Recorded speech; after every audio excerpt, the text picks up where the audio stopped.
It is very obvious that we have been on a long-term bearish momentum on the GBPUSD. However, in this video, I will be sharing with you our intent taking advantage of a bullish momentum despite the identification of a strong bearish trend line. Now, if we look at what is happening on the daily time frame, I have identified and connected a series of lower highs, and we have a structure that looks like this, after which we saw our price broke down that bearish trend line in the month of April to continue to reject that trend line in the last 2 months. So if we look closely into what happened during the course of the month of June, we saw our price rejected the 1.295 area, and it appears we have a sharp rejection during the later part of last week trading session to give this area a demand zone. So if we scale down to a much lower time frame, that is the 4 hours time frame, what do we have here on the 4 hours time frame? The first thing I want to be looking out at this point is that we did have a temporary bearish trend line after connecting these lower highs. If you look at what has been happening since the beginning of the month of June, we had this bearish impulse leg to the downside, which tested the 1.9195 area. Price came up into this area, hereby it was caught within a consolidation phase that has been respecting that temporary bearish trend line, which pushed price further to the downside on the 27th of June, as we saw the breakdown of that bullish trend line, which went down significantly into the demand zone that was identified earlier. So with the breakdown of this demand zone at this point, I have an interesting scenario to look out for as we head into the new week.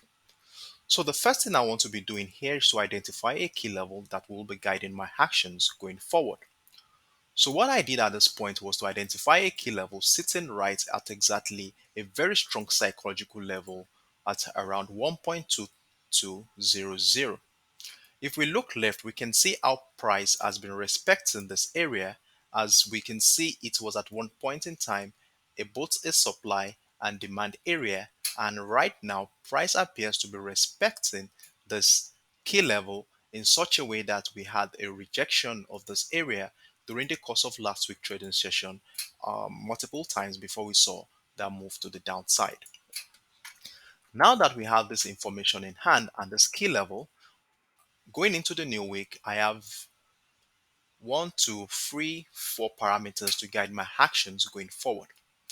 So one thing I want to be looking out for going into the new week is this. The first scenario is that since we already have a rejection of the demand zone, I want to see price do a retest of this key level, which also shares a confluence with that bearish trend line, where I might be looking for a reversal pattern that will send price crashing to the downside.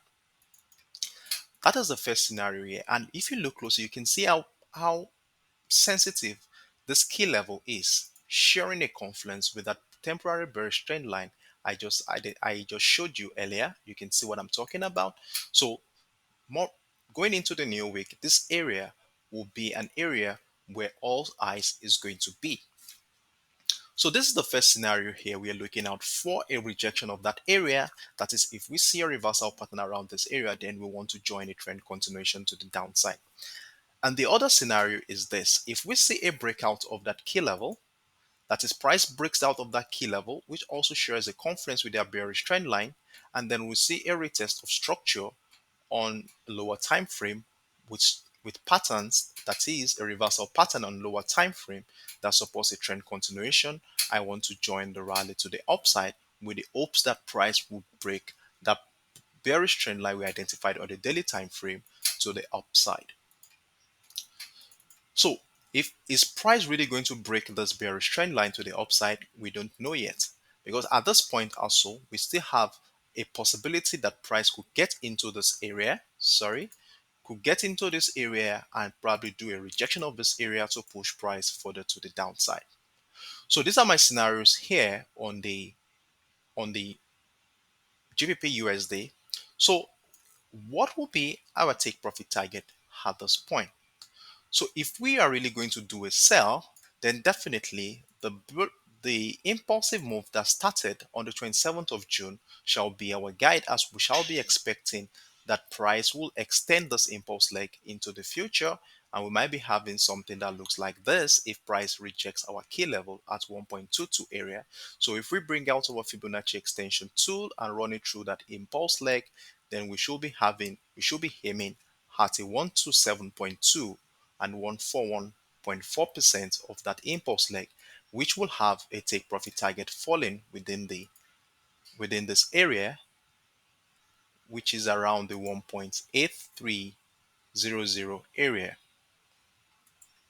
So give me a moment, please. I would like to label this area as our TP target for any selling momentum. TP targets for selling opportunity. So we have that one there. Let's give this a green and let's place it right in between, right within that box. So we have something like this as we head into the week. So for a selling momentum, we could be looking out for how many pips that is around 300 pips minimum. However, if we do have a breakout of structure and price does a retest on lower time frame of that key level at 1.22 and we see the appearance of a reversal pattern, then we want to join that bullish momentum. So in order not to be too ambitious on this one, we could be having our first take profit target for any bullish momentum right between the 1.24 and 1.25 area. And the reason why that is very, very obvious. We do have a bearish trend line on the daily time frame that runs across that area. So what will our take profit target be at this point? We should be having something at least around 200 pips to catch. And if price breaks above that trend line, that is, we have price break above and does that retest of that trend line, then we could be aiming further up to the upside. So I would like to pause the video at this point as this is going to be my scenario going into the New York session. And if this video was helpful in any way, kindly support by liking and following me on my TradingView account. Please note that I normally share regular updates on my TradingView platform, and if you don't mind, you want to join me so that you don't miss out on these regular updates. Thank you for watching and do have a wonderful day. Bye.